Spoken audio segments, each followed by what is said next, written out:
For a lot of people, being a high schooler is genuinely really difficult. And I think, especially in the past 10 years, it's become more of a rat race about who can do the most, who can take the hardest classes, stack the most extracurriculars, go to international competitions, and write research papers before their 4 years are over. Honestly, more like 3.5. And especially in more competitive areas, that mindset brings a lot of stress. But that's not new, everyone already knows that. But what I really hate is how the whole idea of productivity has turned into constantly being busy. Like you always have to be doing something, and while it is important to keep your mind active, it shouldn't be active all the time. So in this video, I want to talk more about that and about the purpose and importance of finding balance, because I genuinely think it's hard, especially in high school. And if anything, it only gets harder as you move into college and the workplace, even if you're doing something you love or something competitive. I'm also not really here to give advice because honestly, all advice sounds the same. I just want to talk a little bit about my own journey and add to the conversation more. I really don't think being the best version of yourself means working the hardest. I think it means being able to do well across different areas of life, whether that be academically, socially, mentally, physically, emotionally, etc., etc. I think all of those areas matter, and all of them need attention if you want to feel like you're truly at your best. Some of the most interesting, inspiring people I've ever met are the ones who seem to do it all and do well in all those areas.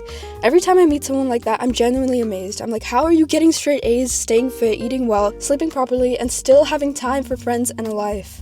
Anyone who can do that, in my eyes, is one of the best people to be around. And I try to surround myself with people like that because I really do believe that you are who you surround yourself with. That's not entirely true, but it's true enough that it should affect how you approach your friendships and who you're spending time with and where you're meeting people.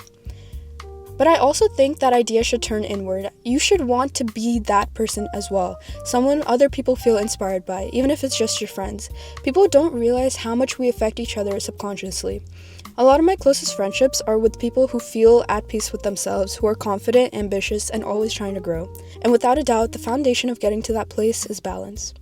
So I want to talk about what I notice in people who seem to have found that balance, and what I personally try to do every day to even take a small step towards it.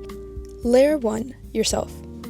I think of this like a pyramid. You have to start with the absolute basics before you can focus on anything else, school, work, or even social life.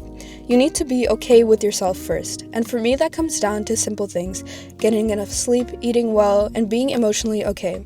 Those things alone can do more for your happiness than almost anything else.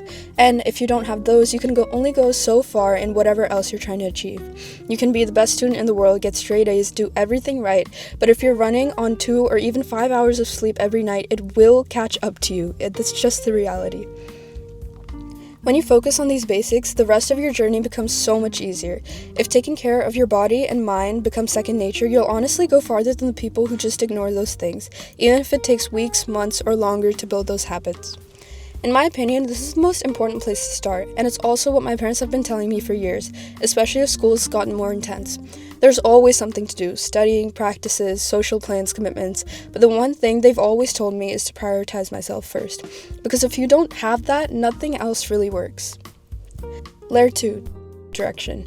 After that, I think the next step is understanding what you really want, both in the short term and the long term. And this is something you need to figure out on your own, not as a group thing. It's way too easy to absorb the goals of the people around you. One friend might want to go to a top college and another one wants an athletic scholarship, and suddenly you feel like you need to do everything at once. But that might not even be your direction. You don't need a detailed life plan, but you should know that the things you're doing every day are contributing to something that matters to you. Meaning is important. If you don't know why you're doing things, everything starts to feel pointless. If your goal is something competitive, like a certain college or career path, then the daily grind makes sense, like the homework, the studying, and the discipline all contribute to something bigger that you can see yourself doing in the future. But if that's not the direction you want, then blindly following what everyone else is doing can actually pull you further away from what you actually care about. That doesn't mean that grades or learning aren't important. They absolutely are, especially as a student. The point is that your goals should be personal, and what you do every day should connect back to these goals. Layer 3, people. Finally, the third layer is people. I don't think friendships are less important than other layers. I just think that you can't fully focus on them if you're not okay with yourself and you don't know where you're headed. You only have so much time in life, and each phase, high school, college, work, you'll be surrounded by different people, and those people will have such a massive impact on you. That's why it's so important to surround yourself with people who bring out the best in you, people who inspire you, don't judge you, and who want you to grow. Especially in high school, a lot of friendships are just built around judgment and approval, and that can stick with you for literally years. This is obvious, but I think friendships should feel safe. They should help you unwind, and they shouldn't feel like something you have to perform for.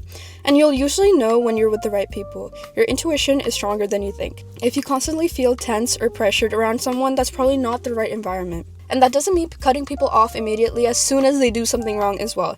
People deserve grace, but it does mean being intentional about who you spend your time with. So yeah, those are my thoughts on balance and becoming a better version of yourself. These are just my opinions shaped by what I've learned in my 16 years so far. Just take what resonates with you and leave what doesn't. Thank you so much for listening, and I'll see you next time.